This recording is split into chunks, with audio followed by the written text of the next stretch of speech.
Hola, ¿qué tal? ¿Cómo estáis? Bienvenidos a esta tercera cápsula de cuatro de Entre Letras. Como sabéis, como habréis comprobado, estamos dentro del canal de la NAO, del canal de YouTube de la NAO. Ahí debajo veréis que hay un pulgar hacia arriba, otro hacia abajo. Pone guardar, creo, guardar en una lista, en fin, este tipo de cosas. Y veréis que hay un botón de color rojo donde pone suscripción. Si tenéis ese botón, significa que no os habéis suscrito. Así que mi invitación de ahora es que pinchéis en ese botón rojo y si ya además de eso le dais a la campana que hay al lado, pues ya de verdad ya es como que habéis llegado al tope, ya no es posible molar más después de eso. Y ya con eso os recibiréis un aviso cada vez que la NAO publique algún vídeo en su canal. Em, Bien, como decía, esta es la tercera cápsula de cuatro de estos fundamentos básicos de la escritura que estoy intentando un poco expandir, ¿no? La idea básica es que tengáis los cuatro elementos más principales a la hora de narrar, pero también a la hora de leer, ¿eh? Es bueno tenerlo presente a la hora de analizar cualquier texto. Es bueno que analicéis el punto de vista, como vimos la primera vez, que analicéis qué tipo de trama, qué tipo de historia están contando, que eso lo vimos en el vídeo anterior. Y también, esto lo vamos a ver hoy, que veáis el conflicto, qué conflictos se ha conformado ahí, porque si tenéis un buen personaje, tenéis unas buenas tramas, en fin, tenéis una buena idea, habéis creado un buen universo y tal, pero no tenéis un conflicto claro y bien montado, mm, todo lo demás corre mucho peligro de desarmarse. Es algo importantísimo. El conflicto es como esos tornillos que veis en algunas estanterías y de repente si se cae ese tornillo, falta ese tornillo, puede que no pase nada, pero lo más lógico, lo más razonable es que esa estantería se derrumbe. Es demasiado arriesgado tener una historia sin conflicto. ¿Pero qué es el conflicto? Estáis preguntando, si es algo tan importante, ¿no? Por cierto, luego al final del vídeo lo que voy a proponer es una serie de preguntas para que la tengáis presente un poco a modo de escáner y que respondáis. Lo guay es que mientras estéis leyendo algo o con algo en lo que estéis trabajando, que tratéis de responder a esas cuatro o cinco preguntas que os voy a hacer. Y si sabéis responder a esas preguntas de un modo claro, es que tendré el conflicto de esa historia es bastante sólido, ¿no? Pero esto al final, en la parte del final. Ahora lo que voy a contar es un poco, voy a intentar definir un poco lo que es el conflicto y también un poco cómo ha ido evolucionando a lo largo de la historia, porque no siempre se han presentado los mismos conflictos, ¿no? Eh, entonces diremos, ¿qué es un conflicto? ¿No? Es una gran pregunta, es una pregunta importante, ¿no? Bueno, yo traigo aquí como unas gafas de 3D. No puedo crear el efecto en 3D todavía. Necesitamos, necesitaríamos un poco de inversión, un poco distinta para poder hacer eso. Pero nos sirve como analogía, ¿vale? Un poco para entender qué es el conflicto. Bueno, imaginad, vamos a ponernos en el rojo, ¿no? Hola, ahora estamos rojos. Estamos de color rojo, qué interesante. Pues nada, vuestro mundo, imaginaos que vuestro mundo es de color rojo, pero que de repente estáis paseando o pasa cualquier cosa y chocáis con un mundo en azul, ¿vale? Y de repente vuestra visión del mundo cambia, por lo que sea, se transforma y cambia de color. O vosotros mantenéis en vuestro color rojo y chocáis con alguien que tiene el color azul, que es lo que estáis viendo. Vale, pues estas dos cosas juntas, tanto el azul como el rojo juntos, nos dan una visión de profundidad, nos dan una visión de que algo real, aunque sabemos que no lo es, sabemos que hay un artificio. Cuando utilizamos el 3D sabemos que esto es la mezcla de los dos colores en un mismo plano. Pero en un conflicto es eso. Un conflicto es dos tonos distintos en un mismo plano. dos formas de ver la misma cosa, pero coincidiendo en un mismo plano. Y cuando un conflicto está bien, cuando tú en una historia presentas bien lo que ve el rojo y lo que ve el azul, tu historia automáticamente va a ganar profundidad, eh, va a ganar volumen, ¿no? Vais a ver que ya los personajes no son planos. Un buen conflicto te puede construir un personaje no muy bien definido, en un personaje con profundidad. De hecho, los personajes actúan en función de ese conflicto. Generalmente puede ser dos visiones contrapuestas de una misma cosa, incluso coincidiendo en la misma persona, porque podemos tener un conflicto con un solo personaje, ¿no? Puede ser el choque entre un deseo de alguien, del deseo generalmente del protagonista, que choca frontalmente contra una realidad, por ejemplo, y no consigue ir más allá, ¿no? Eso es un conflicto, un choque entre fuerzas aparentemente, al menos en principio, irreconciliables, ¿no? Bien, y ahora me voy a mover un poco, a ver si lo consigo, porque aquí os va a aparecer un dibujo de Grant Snyder, es un dibujante muy interesante. Yo recomiendo que busquéis en Google mismo, ponéis Grant Snyder y os aparecerán un montón de dibujos suyos. Él suele hacer dibujos relacionados, viñetas de cómics relacionadas con literatura, ¿no? Y se aprenden muchas cosas. Por ejemplo, como veis aquí, cómo han evolucionado los conflictos en la literatura. Sabéis que la literatura se podría dividir, como veis aquí, en clásica, el Quijote, la Odisea, el poema de Gilgamesh, el Cantar de Miocid, todo esto que habéis seguramente estudiado o que os habrán comido el tarro contando muchas cosas en el instituto sobre esto, ¿no? Esa es la literatura clásica, ¿no? Y ahí vemos en la literatura clásica cómo el hombre generalmente se enfrenta a la naturaleza. Suele ser una guerra entre el hombre y la naturaleza o entre el hombre y otros hombres, ¿no? Otras personas de otra civilización, de otras culturas, etcétera. Por ejemplo, si vemos la Odisea, pues la guerra de Troya, ¿no? O también el hombre contra Dios, o el hombre entre la divinidad, podríamos decir, pues eh, a veces nos podemos ir a literaturas de otros lugares donde Dios quizás está sustituido por un ente creador, ¿no? Y generalmente esos son los grandes conflictos de la literatura clásica, ¿no? La literatura moderna, generalmente esto lo vemos mucho más claro en el romanticismo. A partir del romanticismo esto a partir del siglo XVIII, XIX, son esos siglos donde vemos la era moderna, ¿no? Estaría marcado, digamos, que en historia esto se marca con el fin de la Edad Media, digamos, viene el Renacimiento y empieza una era moderna, ¿no?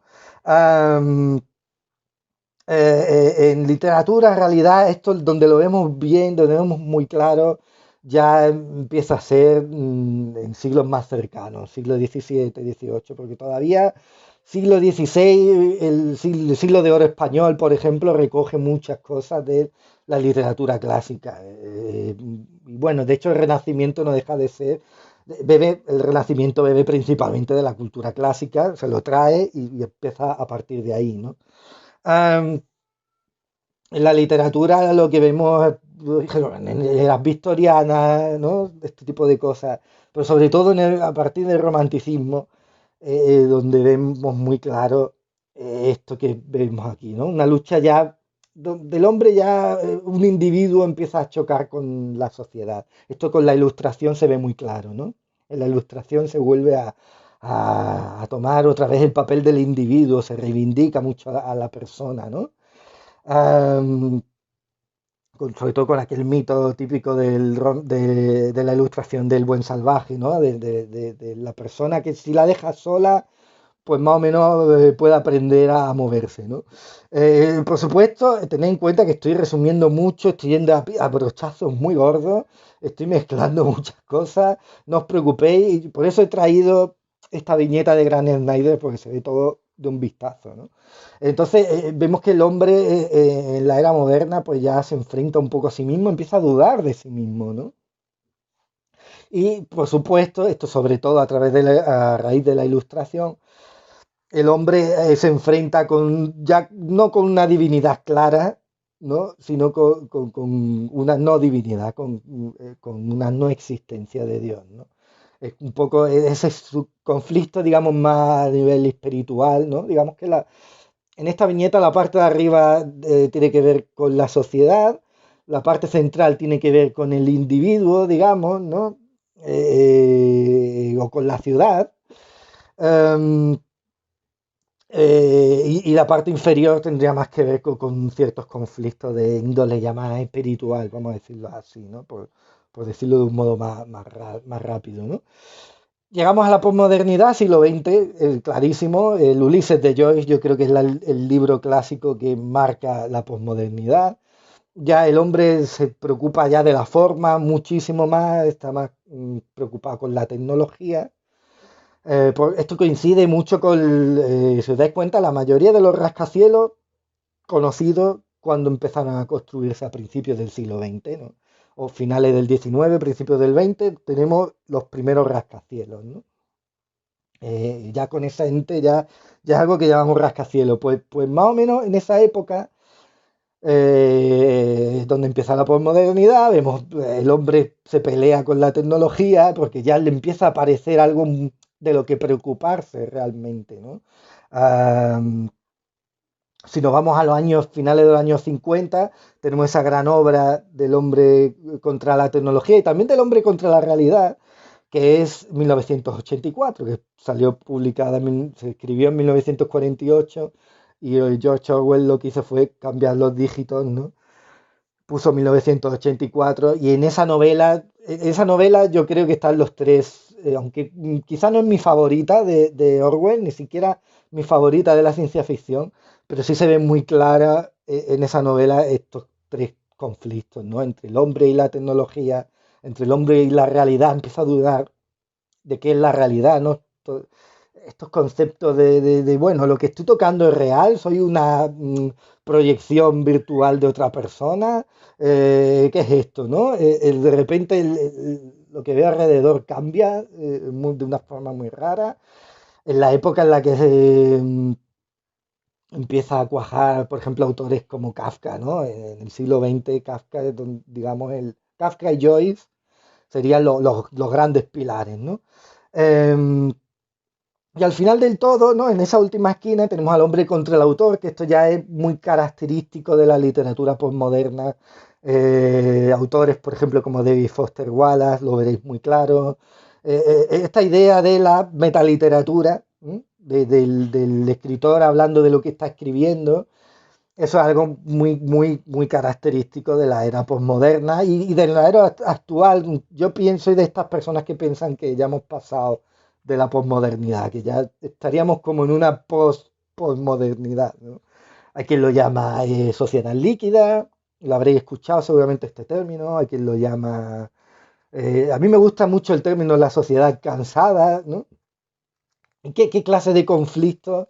Esa es una de las grandes preguntas que os lanzo. ¿Qué clase de conflictos pensáis que en nuestra sociedad son importantes, ¿no? Quizás algo relacionado con la realidad o quizás algo relacionado con que tenemos demasiada conciencia sobre nosotros mismos, ¿no? Quizá los grandes conflictos de hoy tendrían mucha relación con la comunicación, con el punto de vista que hablábamos en el primer capítulo, ¿no? Por ahí estaría la cosa. Ahora os voy a lanzar unas cuantas preguntas, como decía antes, de diagnóstico. No sabéis muy bien el conflicto que estáis trabajando o este libro que estáis leyendo. Queréis saber si el conflicto de esa obra está bien trabajado y si hay que echarle un vistazo, hay que darle alguna vuelta a aquello. Pues ahora os voy a lanzar 4 o 5 preguntas súper útiles para saber con qué clase de conflicto estamos tratando. Bueno, y para añadir acción y dinamismo a estos vídeos, normalmente suelo cambiar de plano. La parte final siempre la hago en un escenario distinto, jugando un poco con la imagen, porque así damos más dinamismo al vídeo y así no nos desconcentramos, ¿no? 6 preguntas. Voy a dar 6 preguntas que bueno, no pierdo La cámara está aquí me estáis viendo.